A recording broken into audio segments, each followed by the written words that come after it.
पहले मैं आप लोगों को सलाम पेश करता हूँ और दूसरा अल्लाह ताला का फजल करम है जो हमारी कोरोना महामारी से हमें थोड़ा थोड़ा सा निजात मिलने लगा है।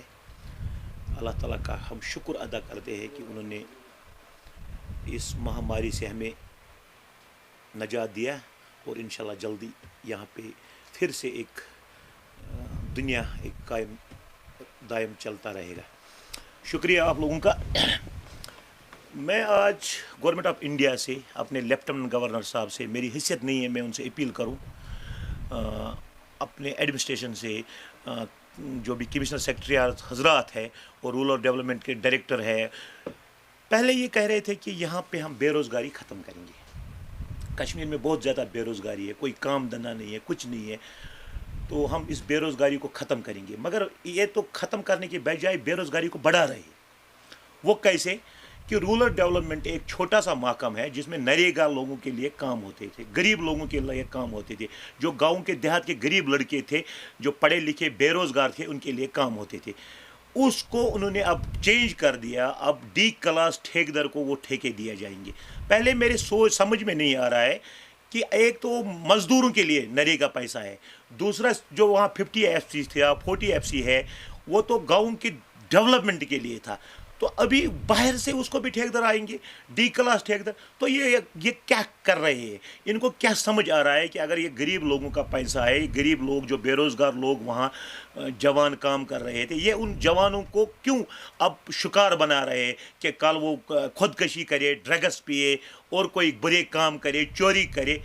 वो अब ब्लॉक में, बिहार ब्लॉक में हर गांव में निकलते थे 10-10 लड़के, 20-20 लड़के, वो ब्लॉक के छोटे छोटे काम करते थे, 2 लाख 3 लाख का उनका रोजगार चलता था। अभी इन्होंने डी क्लास ठेकेदारों के लिए वो अलॉटमेंट किए और डी क्लास ठेकेदार कार्ड बनाने के लिए लोग अब दर बदर तड़प रहे। वो बेरोजगार नौजवान तहसील में जाते हैं, तहसीलदार वहाँ मौजूद नहीं है, थाने में जाते हैं रिपोर्ट लाने, थाने वाले बेचारे तो इस वक्त महामारी की वजह से ऑलरेडी लोगों के कामों में लगे हैं। पटवारी नहीं मिल रहा है, किसी पटवारी को कोरोना है, किसी नायब तहसीलदार को कोरोना है, कोई एक्शन नहीं मिल रहा है, 10-10 हज़ार फीस भरने वो नहीं है लोगों के पास। तो ये क्या कर रही है, मेरे समझ में नहीं आ रहा है। मैं लेफ्टिनेंट गवर्नर साहब से अपील करता हूँ कि आपने एक छोटी बच्ची का वीडियो देखकर जब एजुकेशन का मसला सॉल्व किया, मैं सल्यूट करता हूं लेफ्टिनेंट गवर्नर साहब को। तो आप भी इस चीज़ पर ध्यान दें कि रूरल डेवलपमेंट एक छोटा सा महकम है, उस पर जो पहले से काम कर रहे थे वही वर्क ऑर्डर पे, कोई उस पर वो नहीं था, कोई वो नहीं था, टेंडर सिस्टम नहीं था। खुदा के लिए इस टेंडर सिस्टम को बंद करिए। और मैं दूसरा कह रहा हूं इनसे, जो DDC मेंबर बने हैं, इनसे मैं कह रहा हूं, आप सिर्फ इसलिए बने हैं लोगों को जुल्म करने के लिए? आपने क्यों नहीं आवाज उठाई?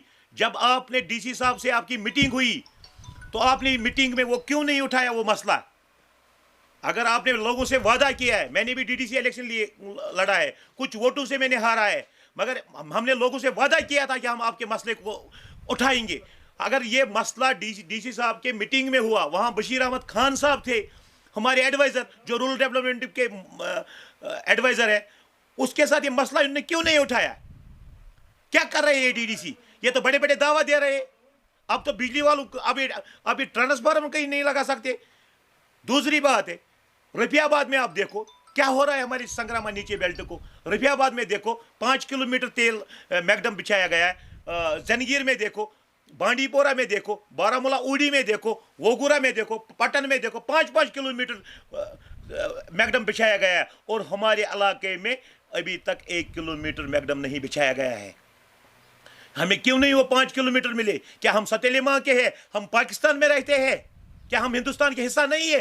अगर हमने भी वोट डाले, यहाँ के लोग निकले, DDC में वोट डाले, 30-40% वोट पड़े यहाँ पे जब DDC इलेक्शन था, जब सरपंच पंच इलेक्शन था 40% वोट पड़े हैं, तो आज क्यों हमारे साथ सतलिमा का ताल्लुक सलूक किया जाता है? पहले शर्म आनी चाहिए इन DDC मेंबरों को, जो हमारे इलाके के DDC मेंबर, इसको शर्म आनी चाहिए कि इसको RNB ने उंगली कैसी की है कि इनको 5 किलोमीटर नहीं दिया है। हर गांव में 5-5 किलोमीटर मैगडम पड़ा है। आप रफियाबाद जाइए, आप बांडीपोरा जाइए, आप पटन जाइए, आप वोगुरा जाइए, हर जगह मिला है।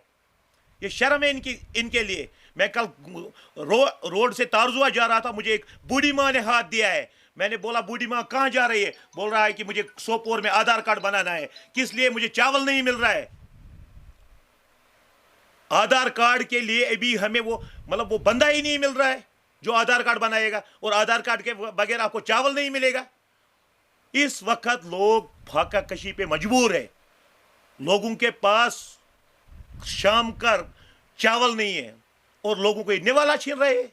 شرم آنی چاہیے.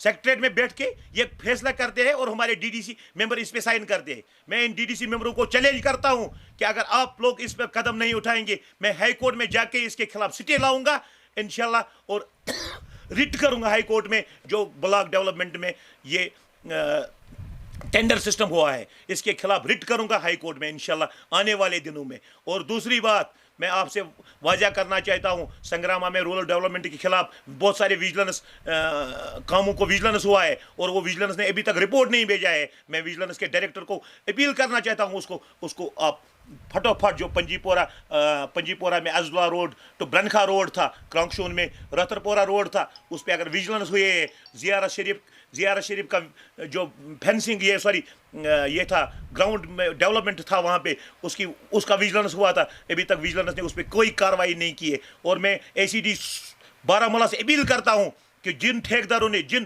بلاک میں جن افسروں نے بغیر کاموں کو بل نکالا, اگر ان کے خلاف 2 دن میں کارروائی نہیں ہوگی تو میں اس سلسلے میں ہائی کورٹ جاؤں گا اور ہائی کورٹ میں اپیل کروں گا. Rakib Sir's Excellence Parepura Srinagar offers coaching for 11th 12th Arts and Commerce all subjects with Valley's top faculty on board. Visit Rakib Sir's Excellence Parepura Srinagar. Call on 9622 888 333 9469 888 333.